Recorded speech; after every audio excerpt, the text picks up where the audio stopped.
Hey, everybody, what's going on? This is your man, Big B, Brian Hanley. Welcome to Steelers Almighty. This is our report card from the Steelers' just absolutely lackluster effort against the Baltimore Ravens in the playoff game. The loss 28-14. This one wasn't pretty. And I've been saying the same thing over and over again about these report cards for the last 5 weeks. That's because it hasn't been pretty. And this was kind of the coup de grace. I mean, it was just an absolute failure on all levels. We're going to break all that down for you. We appreciate you guys being in here. Thank you for supporting Steelers Almighty. Again, as always, make sure you like, follow, subscribe, continue to get in those comments, and always hit the notification bell so you know exactly when Steelers Almighty content comes out. We got a lot of stuff that we're going to be doing in the off season. So we are just starting. Don't think that because the season's over that we're not going to keep going, because we are really just getting started, people. So, but without further ado, let's get into this thing. First up, quarterback, Russell Wilson. I was really disappointed in Russ this game. Now, again, when I say that I'm disappointed in him, there's going to be some of you that take that as I'm blaming the football game on Russell Wilson. I am not blaming him for the loss entirely. Did he have a hand in it? He absolutely did. And it's been the same thing with Russ. Not going through progressions, not seeing the entire field, holding the ball too long, not force feeding your best offensive weapon, which I have no idea why he chooses not to do that. It's absolutely mind-boggling that they didn't do that. Maybe part of that's the game plan. I would doubt it. But this was another awful game when it counted. When it counted, because there's going to be a lot of people that think, well, he threw for 270 yards. That was window dressing. Come on, man. The game was over. The game was over when Russ did all of this stuff, threw for all those yards, 2 touchdowns. Now, I will give him credit for not quitting. He does get credit for that and needs to get credit for that. But if you're going to tell me that, well, he threw for 200, nobody cared about that. The football game was over by that time. And he did nothing. When the game was in the balance, Russell Wilson was awful. So I gave him a D for the day. Now, I didn't give him an F because he did keep fighting. But the game was over when he did his damage in this football game. Empty calories, just empty stats, meaningless stats. That was literally the definition of just having empty calories, just making something when the game was absolutely over. Whatever cliche you want to come up with, uh, that's what it was. So I don't want to hear people get into the comments section talking about what Russ did after the game was over. What did he do when the game was being decided? Absolutely nothing. Absolutely nothing. Again, just not a good outing for Russell Wilson. And they didn't play Justin Fields. And I know that maybe the situation didn't rise to that. And I'll blame coaching, because you can't blame Justin Fields. I mean, he got out there, he kind of did his job. I don't know. It was a poor effort by Russell Wilson again. Moving on to the running backs. Look, there wasn't a lot of running room for the running backs to do anything. And I've been a little bit lenient on the running backs because the offensive line, look, they're dependent. You got to have some running room to be able to do something. But here's something else that running backs have to do. When you're special, you also have to be able to make something out of nothing. Yeah, there's not a whole lot of running room, but make something. Do something extraordinary. You know what? There's not anything there. You're going to get 2 or 3 yards. There's not anything there. You break a tackle or two, you get 8 yards. Something. But the Steelers don't have a special running back. That's the difference. We like Jalen Warren. We like Najee Harris, but they're not special. They're not spectacular. And maybe it's unfair for me to ask them to do something that they're not physically capable of doing, especially when there's no running lanes. Okay, I can buy that. But what did they do to make a difference in this football game? Nothing. Again, they did absolutely nothing. They caught a few balls. When it came to running, they did nothing. I'm going to give them a D again on the day. I know that they need running room to be able to do what they're trying to do. But there's plenty of running backs in the National Football League that don't constantly need, these gigantic holes to be able to run through to be able to do something special. And our guys, for some reason, they have to have that to be able to do it. And it's just not good enough. It wasn't good enough in this game, and especially when the game was being decided. You're going to hear me say that a lot when the game was being decided, because that's kind of how I'm grading this thing. I said it on the telecast that we did live. I said it in both the rants. The game was over at halftime, and what we did up to that point was absolutely pathetic. So I give the running backs a D on the day. Now, as far as the wide receivers, I don't think they got enough chances. I really don't.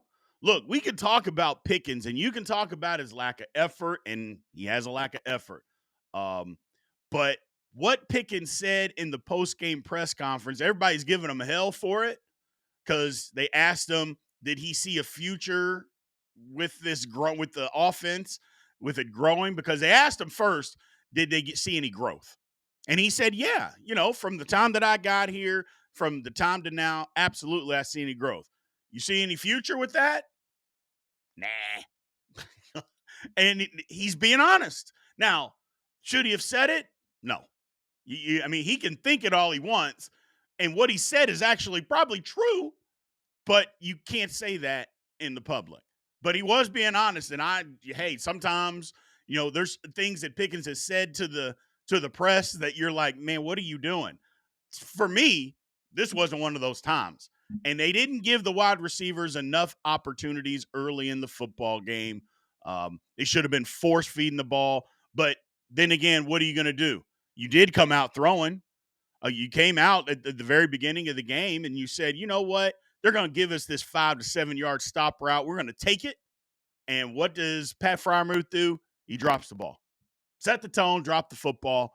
And from then on out, it kind of was what it was. But again, part of the wide receivers, what they need their quarterback to get them the ball in good situations. He just didn't do that enough. Wasn't seeing the field. Pat Freiermuth getting stopped on a third down play. Can't run through a guy. Go make a play, man. Getting stopped. And basically 2 inches short of a first down. Absolutely ridiculous. But I'm not that hard on them because I don't think they got enough opportunities. If I was only grading Freiermuth, that would be one thing. But collectively, I thought the wide receivers were fine. I gave them a C on the day. I probably could have given them a B because, again, they were good, but when the game was being decided, they didn't get any opportunities. And if you don't get enough opportunities, how can you blame them? You know what I'm saying? I'm not going to do that. As far as the offensive line is concerned, the offensive line in the run game was absolutely abysmal. Just abysmal. Now, they gave the running backs no room. Now, again, I just talked about running backs. They don't always need room to be special, but they need something. They need a little bit of daylight. The offensive line didn't do any of that in the run game.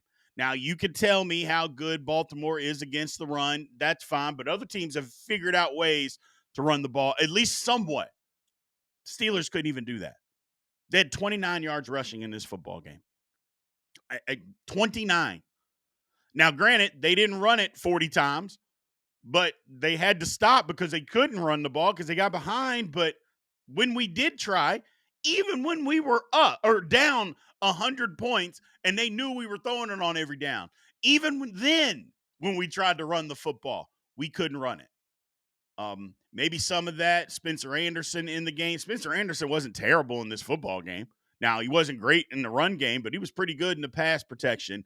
But the offensive line gave us nothing in the run game. Now, in pass protection, they weren't horrible. They gave up 4 sacks. 3 of those were because Russ held the football too long. Didn't get the ball out. People are screaming, throw it, throw it, throw it, and he didn't. And again, what are you going to do? One of them, Broderick, didn't get off on the snap. That's his fault. He was upset. He was frustrated. But, hey, brother, get off on the snap. Everybody else did. You need to as well. But in pass protection, offensive line wasn't terrible. They were not terrible. But in the run game, they were abysmal, like I mentioned. So I give the offensive line a D for the day Because if you can't give your running backs even a little bit of room to run somewhat, that's, I mean, you're not doing your job. You're just flat out not doing your job. Now, overall, as an offense, look, they had 42 yards in the first half. 42 total. 42 total yards in the first half. Obviously, they had no points. When the game mattered, the offense was absolutely non existent, and it was embarrassing. It really was. Did not even give yourself a chance in a playoff game against your rival to come up with that kind of effort. I'm sorry, not good enough. Now, you'll notice on the grades, I gave a D, a D, a C, and a D. But collectively, the offense got an F. Because when you put it into real layman's terms of when the game mattered, the offense did nothing. Absolutely nothing. So I'm giving them an F on the day. Some of you are probably saying, Big B, you're being too easy. Everybody should have got an F. You're probably right. You're probably right. But again, I'm going to give a little bit of credit to some guys for not quitting, even when the game was already over. But when the game mattered, the offense sucked. They get an absolute F. Terrible, terrible effort. Now let's get to the defense. First off, the defensive line. Did TJ Watt play? Because I didn't see TJ Watt do anything in this football game except miss 2 tackles. Now, I'm not mad at TJ Watt for the strategy of on the read option attacking Derrick Henry. That's what he's told to do. That's what he has to do. So I'm not mad at him and Highsmith for doing that. That's not their fault. We'll get to the coaching aspect of that. But TJ Watt had no stats. In the biggest game of the year, I need my best player to have some stats. I don't care that they're chipping you. I don't care any of that. Now, I do recognize that TJ Watt is hurt. Now, that's one thing that I am going to recognize, that he's hurt. I still say that he's either got a torn ligament in his thumb or a broken thumb. I still say that his ankle is hurt worse than what is being led on. You can just see it in his pass rush. He's not doing things the same. So I still recognize that TJ Watt is hurt. He's out there playing probably, it looked like at about 65%. But he's got to have some stats, people. I mean, he didn't have any stats. No sacks, no hurry, just nothing. We got to have something out of our best player. Um, Look, Cam had 10 tackles. But if we're being honest, was it effective? Like, and I'm not saying Cam played a bad game. I'm just saying he had 10 tackles where they ran the ball. So I don't know. The defensive line didn't do anything for me. They got no pressure, and when they did, they let Lamar get out. Again, the read option stuff, I'm not blaming them for that because that was the game plan. So you got to do what the game plan calls for. Having said that, the D-line gets a D. They weren't very good in this football game. We all know that. It didn't look good. They didn't play good. It wasn't a good effort by the defensive line. Linebackers. Well. Oh, Patrick Queen. Patrick Queen, E-Rob, Peyton Wilson. Combined for 30 tackles between the three of them. You would think, hey, 30 tackles, that's a lot of tackles, man. They played pretty good. Well, they ran the ball 50 times. 50 times they ran the ball for 299 yards. So while, they had a bunch of tackles, that's because they just kept running it. And just ran. And here's the thing. The Ravens took their foot off the gas. The Ravens could have easily scored 42 points in this football game if they wanted to. But they decided, we're just going to run it. They can't stop it. We're going to slow this thing way down and just get out of here, not trying to get anybody hurt, and just end the football game because they can't do anything, and that's the end of it. And that's what they did. And they just ran it. They were ineffective. They ineffective. I mean, what am I going to say? Derrick Henry destroyed him. The entire running game destroyed him. Whoever's responsible for folding over the top to take Lamar Jackson, you know, on read options, that didn't happen. How many times did he get out of there? Just a poor effort by the linebacking crew. But it had been building to this. It had been building to this. And we had seen it. I mean, and I think TJ Watt basically wanted to call out the linebackers because if you listen to his interview, guys not in their run lanes. We haven't been able to stop the run all year. Then Patrick Queen talking about, well, we just started chasing different things. Well, what are you talking about? What do you mean the defense was chasing different things? How about you just be in your gap? Where you're supposed to be, just be there. Too many times we saw him getting pushed out of the way, Peyton Wilson getting pushed out of the way. F for the linebackers. Absolutely horrific effort. And again, they just mashed you. They just physically mashed you, and you get an F for the day. Let's go to the secondary. Look, I have been trying my best to defend Mika Fitzpatrick. I've been giving him excuses. Y'all been crushing me for it, too. I've been giving him the excuses of, hey, he's not making splash plays, but he's doing exactly what they have wanted him to do. He's been exactly where the defense is asking him to be, which has been true. But he hasn't made any splash plays. He didn't all year. Like all year. And don't give me that interception that the last time we played Baltimore. That was because Rashard Bateman stopped running on a route. That was miscommunication between him and Lamar Jackson. That wasn't because Mika stepped in front of a pass or something. That didn't happen. All Bateman just stopped and then threw the ball and went past him, and Mika happened to be standing there. That's it. He made no splash plays all year long. No forced fumbles, no big intercept, nothing. And this game, again, was the culmination of all of that. One time he was there on a read option with Lamar Jackson. He was the guy that folded over the top. He didn't even touch Lamar Jackson. Lamar gave him a shake, and Minka he literally didn't touch him. Did not even touch him. I'm like, this is your Pro Bowl safety, your $18 million safety. That's the kind of effort that he gives. And don't get me wrong, Lamar Jackson's crazy good, crazy elusive. But I would expect you to be able to touch him. Just touch him. Nope. Then you get a highlight reel put on you by Derrick Henry mushing you in the face on a highlight that the Ravens are going to show for the next 15 years. Just mushed in the face, on your back. It just, And like I said, $18 million. I expect my safety that makes $18 million a year to give a better effort. That was absolutely pathetic. Then JPJ, again, more holding penalties. Just can't play defense without holding guys. And it's not like they have these crazy elusive guys that the Ravens had. I mean, Zay Flowers didn't even play. So you're telling me you're covering guys outside that you can't cover without holding?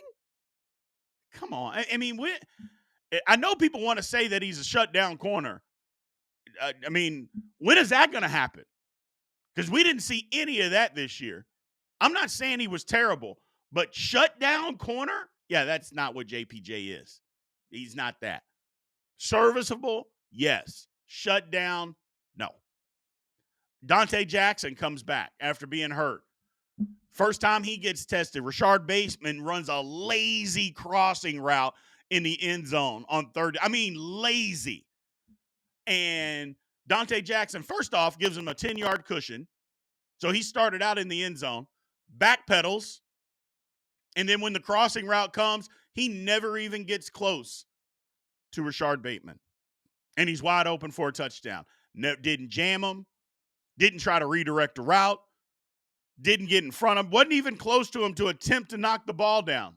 Just, you're going to run a crossing route. I'm going to run 5 yards behind you. Oh, crap. He caught it for a touchdown.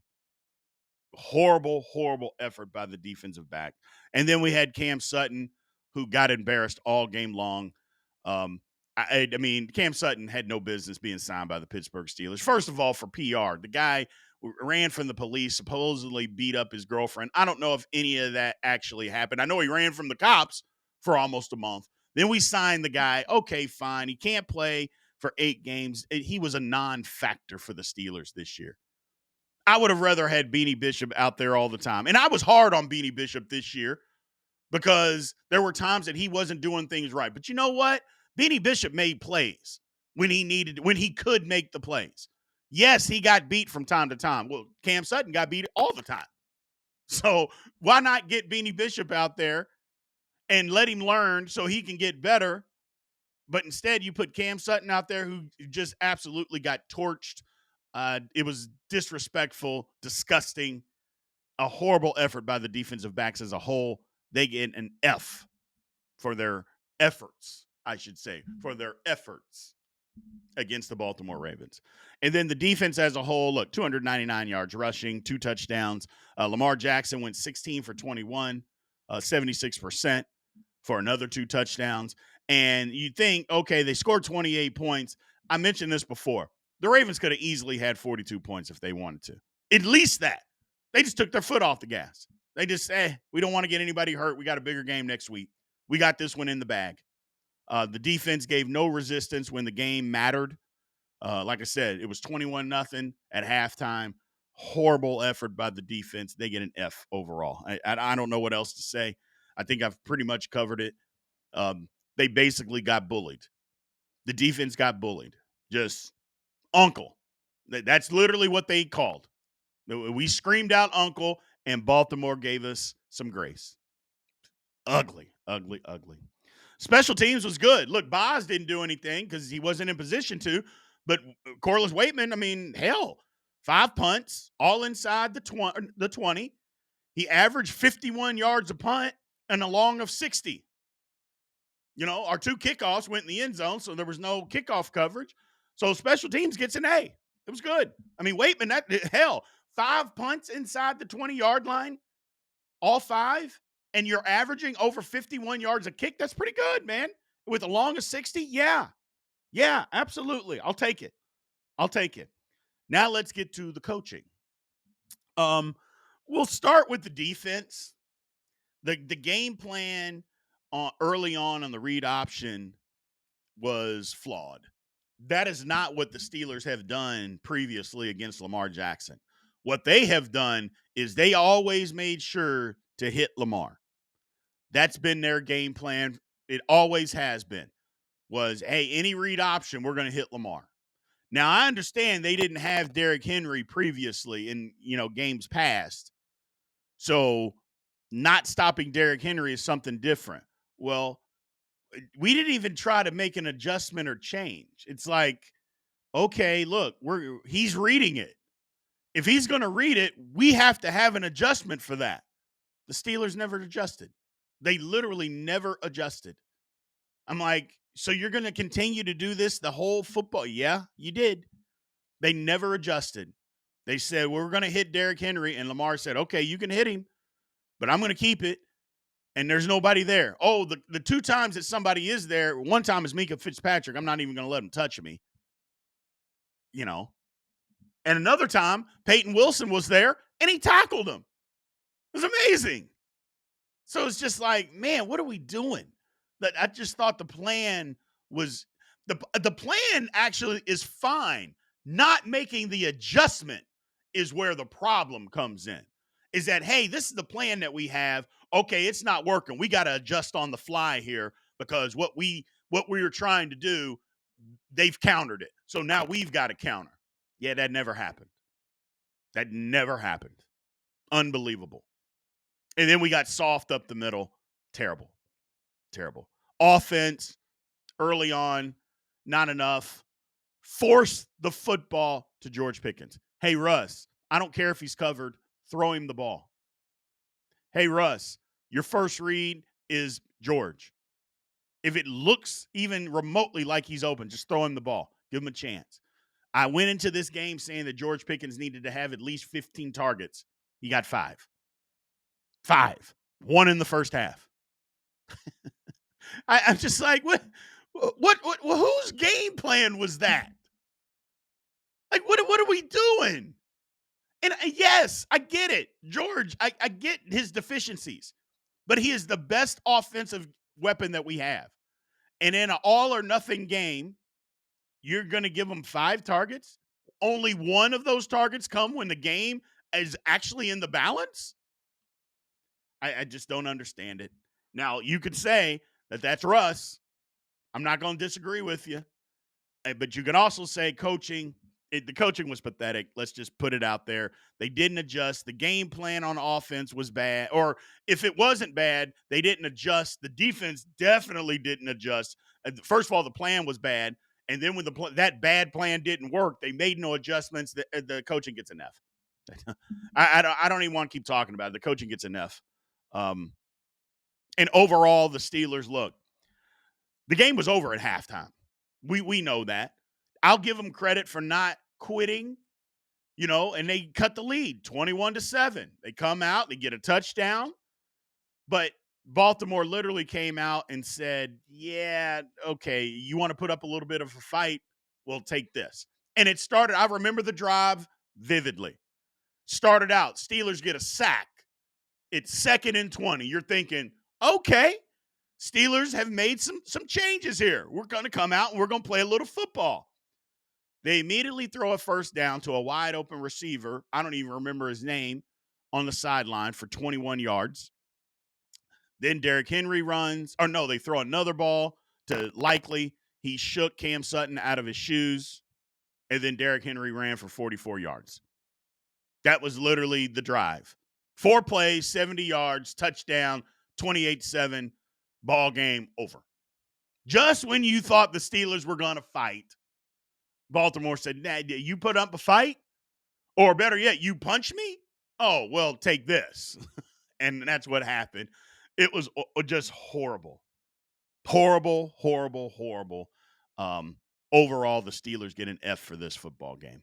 The effort on defense, on both sides of the ball, the effort, the game plan, all of it was absolutely atrocious. Just atrocious. And again, I just don't want to hear the people in the comments talking about what the offense did in the second half. It didn't mean anything, people. And you know that. You know that. It meant absolutely nothing. You watched the game. Baltimore could have scored whenever they wanted to score. They were toying with the Steelers. That's what we have become, a team that gets toyed with by our rival in the playoffs. It's absolutely disgusting. Don't know what else to say about it, to be honest with you. I'm fed up. It was ugly. Big changes got to happen. Big changes got to happen. We'll get into all of that and more. Again, continue to like, follow, subscribe, hit that notification bell because there's going to be a lot of content that comes out. Remember also, memberships are now open. 5 different tiers for you guys to get in. The higher up that you go, the more content, and I would say better content that you guys are going to be able to get. So make sure you sign up to become a member of Steelers Almighty. We appreciate everybody. Thank you, guys. This was a rough one, but it is what it is. The season's over. But is it really ever over? Is the season really? I mean, the physical playing is over, but now the off season begins, and let's try to build another one, people. So we appreciate you guys, man. Thank you, and aloha.